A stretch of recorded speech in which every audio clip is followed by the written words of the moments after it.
আসসালামু আলাইকুম প্রিয় দর্শক, যতই দিন যাচ্ছে নির্বাচন নিয়ে বিএনপি ছাড়া অন্য অন্য রাজনৈতিক দলগুলো ধীরে ধীরে যেন তাদের মূল বক্তব্য প্রকাশ করতে শুরু করেছে। বিএনপি নির্বাচন চায় এবং দ্রুত নির্বাচন চায়। তারা প্রথমে ডিসেম্বরে চেয়েছিল, পরে গত 13ই জুন ডক্টর ইউনূসের সঙ্গে তারেক রহমানের বৈঠকের পর তাদের যৌথ ঘোষণায় ফেব্রুয়ারির কথাটা আকারে ইঙ্গিতে এসেছিল এবং তাতে বিএনপিকে ভীষণ খুশি এবং আনন্দিত বলে মনে হয়েছিল। এবং তখন আমি বলেছিলাম যে এত খুশি হওয়া আসলে এখনও খুশি হওয়ার মতো কিছু ঘটেনি, ঘটে যিনি সেটা ধীরে ধীরে প্রকাশিত হচ্ছে। সরকারের পক্ষ থেকে কিন্তু একবারের জন্য ফেব্রুয়ারিতে নির্বাচন হবে এমন নিশ্চয়তা দেওয়া হয়নি। তারপরেও বিএনপি একা একাই খুশি হয়েছিল। আজকে যে ঘটনাটা বলছি সেটা হলো জামাতে ইসলামের একটা স্পষ্ট বক্তব্য আজকে পাওয়া গেল। জামাতে ইসলামের স্পষ্ট বক্তব্যটা হলো যে লালমনিরহাটে জামাতের আমির গিয়েছিলেন একটা প্রোগ্রাম করতে। আপনারা জানেন একদিন আগে লালমনিরহাটের পাটগ্রামে থানা ভাঙচুর হয়েছে মবের দ্বারা এবং এই পুরো কাজটার দায় যে পড়েছে বিএনপির উপর। যারা এই ভাঙচুরের সঙ্গে জড়িত তারা কোনো না কোনোভাবে বিএনপির সঙ্গে জড়িত, যদিও বিএনপির যারা লোকজন তারা বলছেন এর সঙ্গে তারা জড়িত নয়, এর সঙ্গে জড়িত হচ্ছে ওখানকার পাথর ব্যবসায়ী, যারা পাথর উত্তোলন করে সেই সমস্ত ব্যবসায়ীরা। এটা নিয়ে পক্ষে বিপক্ষে অনেক কথাবার্তা হয়েছে, কিন্তু যত কিছুই হোক না কেন, কে দায়ী নেই, এটা নিয়ে আপনি সারাদিন আলোচনা করতে পারেন। কিন্তু ঘটনাটা কি? ঘটনাটা হলো কিছু লোক থানা ঘেরাও করেছে এবং থানা ভাঙচুর করেছে, সেখানে পুলিশের সঙ্গে টিয়ার গ্যাস, লাঠির চার্জ করা ইত্যাদি হয়েছে এবং থানার মধ্যে ল্যাপটপ, কম্পিউটার এগুলি ভাঙাভাঙি হয়েছে। পাটগ্রামের পাশে হলো হাতীবান্ধা থানা। এই হাতীবান্ধা থানার পুলিশ ফোর্স যাতে নাকি পাটগ্রাম থানার এই ভাঙচুরে চলাকালীন পাটগ্রামে এসে এদেরকে হেল্প করতে না পারে, এই জন্য হাতীবান্ধা থানাকেও ঘেরাও করে রাখা হয়েছিল এবং তারও দায় যে চাপানো হয়েছে, অভিযোগটা উঠেছে বিএনপির উপর। কিন্তু বিএনপি যে খুব দুধে ধোয়া তুলসী পাতা তা কিন্তু মনে করার কোনো কারণ নাই। তো এরকম সময়ে ডক্টর শফিকুর রহমান জামাতের আমির উনি লালমনিরহাটে গিয়েছেন। উনি যখন লালমনিরহাটে সাংবাদিকদের মুখোমুখি হন তখন সাংবাদিকরা ওনাকে জিজ্ঞাসা করেছেন যে নির্বাচনের ব্যাপারে উনি কী ভাবছেন। সেই সৈয়দপুর বিমানবন্দর থেকে বের হওয়ার সময় উনি যে কথাগুলি বলেন, উনি কিন্তু প্রথমেই পাটগ্রামের উদাহরণটা টেনে নিয়ে আসেন এবং উনি বলেন যে পাটগ্রামে কী হচ্ছে আপনারা দেখেছেন, এখানে যে মব অবস্থা বিরাজ করছে, এই পরিস্থিতিতে কিসের নির্বাচন?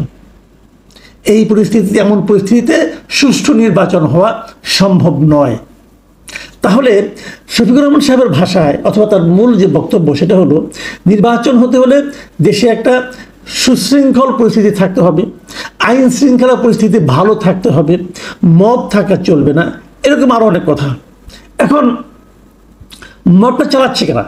ঠিক আছে, আমি পাটগ্রামের কথা ধরে নিলাম, হাতীবান্ধার কথা ধরে নিলাম, এর পেছনে বিএনপির লোকজন দায়ী। পটিয়ার জন্য কে দায়ী? পটিয়াও তো মব হয়েছে, সেখানে মবের জন্য কে দায়ী? এবং পটিয়া এবং পাটগ্রাম পার্থক্য কিন্তু আছে।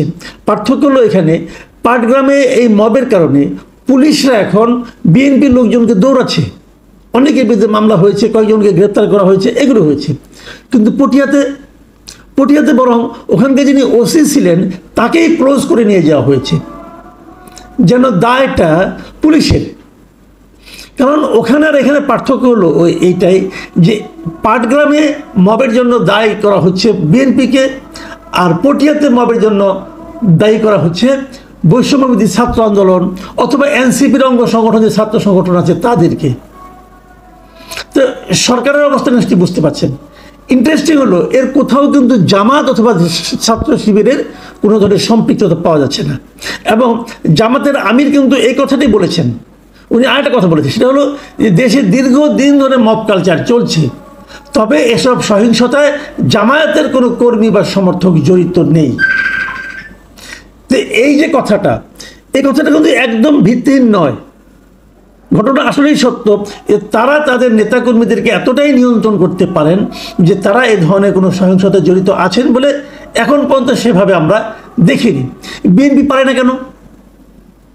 বিএনপি কেন পারে না? এই প্রশ্নটা কে করবে, কাকে করবে? দেখুন, আপনারা এর মধ্যে দেখেছেন যে ঢাকাতেও গত একদিন আগের ঘটনা, ঢাকার একটা হোটেল বরানি একটা হোটেল জাকারিয়ায় বিএনপির যুব দলের একজন নেতা মনির না কি যেন নাম, সে যে সেখানে ভাঙচুর করেছে, এখানে নারী ছিলেন, তাদের গায়ে হাত তুলেছেন, তার লোকেরা যে অনেক কিছু করেছেন, তাকে বিএনপি বহিষ্কার করেছে, তার বিরুদ্ধে মামলাও করেছে। বিএনপি মামলা করেছে, কিন্তু বিএনপি থেকে বহিষ্কার করেছে সঙ্গে সঙ্গে। ওই লোকটাকে ধরা হচ্ছে না। কিন্তু কেন ধরা হচ্ছে না? লুকিয়ে আছে। কোথায় লুকিয়ে আছে? মানে সব মিলিয়ে যে ঘটনাগুলো ঘটছে সেগুলো হলো যে মব হচ্ছে, যদি সেই মবটা এনসিপি বা তার দলের কেউ করছে তাহলে সেই মবের জন্য তাদেরকে দায়ী না করে বিরোধী পক্ষকে দায়ী করা হচ্ছে।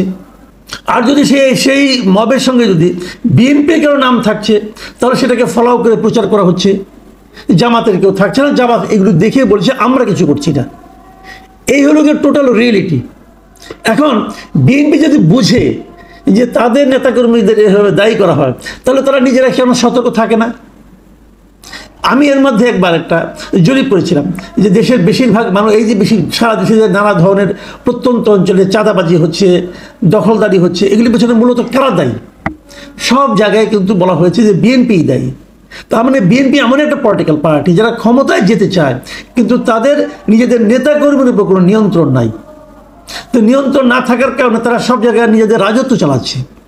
এখনও তারা ক্ষমতায় যায় নাই, এখনই তাদের এই অবস্থা। ক্ষমতায় গেলে কি হবে? এটা নিয়েও কিন্তু নানা ধরনের আলোচনা আছে। কিন্তু এত কিছুর মধ্যেও যেটা সবচেয়ে বড় কথা, সেটা হচ্ছে যে পুলিশের যে মনোবল সেটাকে ধীরে ধীরে ভেঙে দেওয়া হচ্ছে, এবং সেটাকে ইস্যু করে নির্বাচনকে কিভাবে পিছিয়ে দেওয়া যায় তার আলোচনা চলছে। এবং সে আলোচনাটা কারা তুলছে? সে আলোচনাটা তুলছে জামাতে ইসলামী, সে আলোচনা তুলছে এনসিপি, সে আলোচনা তুলছে অন্যান্য বিভিন্ন পলিটিক্যাল পার্টি। মানে বিএনপির নির্বাচন তাড়াতাড়ি হওয়ার যে দাবি, সেই দাবির বিপক্ষে যেন সবাই উঠে পড়ে লেগেছে। কারণ আপনি অপেক্ষা করেন, দেখবেন দুদিন পরে সরকারই বলবে যে নির্বাচনের কোনো পরিবেশ নেই। তো নির্বাচনের পরিবেশ কীভাবে তৈরি হবে? পুলিশকে আপনাকে সক্রিয় করতে হবে। তো পুলিশকে তো আপনি সক্রিয় করেন না। যখনই কোনো মব তৈরি হয়, আপনি ওখানকার পুলিশ কর্মকর্তাকে ক্লোজ করে নিয়ে আসেন।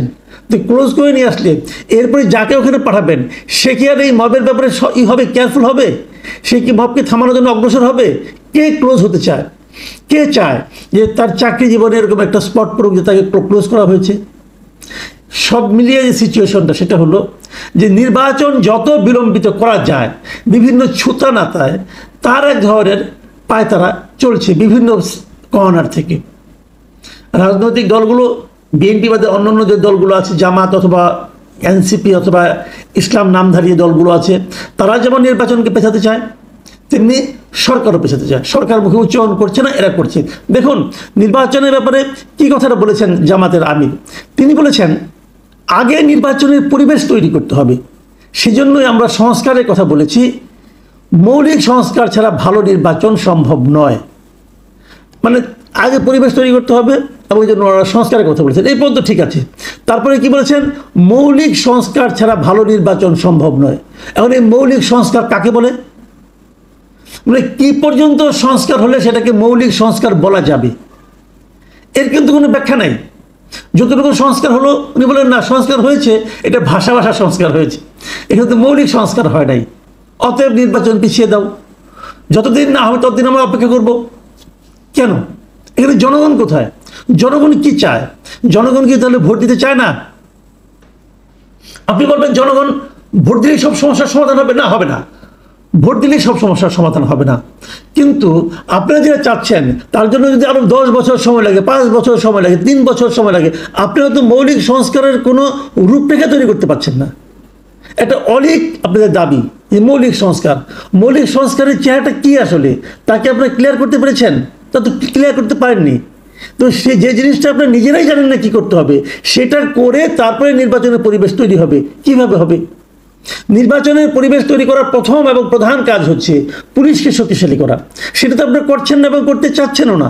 বরং পুলিশকে আপনি দিনকে দিন আরও মানে আপনি দুর্বল করে তুলছেন, পুলিশের মনোবলকে আপনারা আরও ভেঙে দিচ্ছেন। শুনেন, যেদিন আপনারা এই বিগত জুলাই আন্দোলনের সময় পুলিশ যে নিহত হয়েছে তাদের এই নিহত হওয়ার ঘটনার কোনো বিচার করা যাবে না বলে ইনডেমনিটি পাস করেছেন, সেই দিন থেকে পুলিশের মনোবল শেষ হয়ে গেছে।